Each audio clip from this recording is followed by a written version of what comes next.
Hello everybody, I hope you're all doing well today. So we're going to be going over a 5-minute hip mobility routine today, starting off with some hip flexor taps. Now with this exercise, you're going to have one foot curved in, where then your other leg's going to be straight out in front, and you're going to pretend like there's an invisible cone in front of you.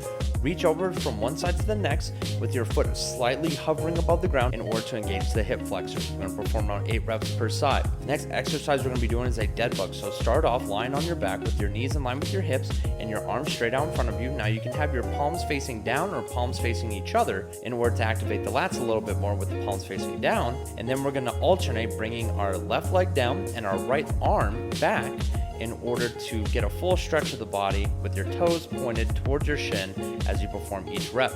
Then you're going to exhale and return to the starting position once you bring that leg and arm close to the ground. Try to get a nice 1 to 2 second pause at the bottom for each repetition.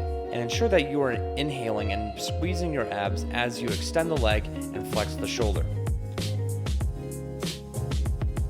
Next exercise we're going to be doing is a side adductor stretch. So with one knee down, you're going to bring your opposite foot up and to the side with your toes pointed away from that down knee. Then you're going to dip your hips, and then you're going to dip your hips in the direction of that up leg foot and drive that knee past your toes. Make sure that your foot stays firmly on the ground and then rotate away from that up leg. You should feel that stretch in your adductors or groin area, and hold this anywhere between 15 to 30 seconds per side. And then finally, to top it off, we're going to be doing a body weight squat. Now we can do anywhere between 8 to 10 reps.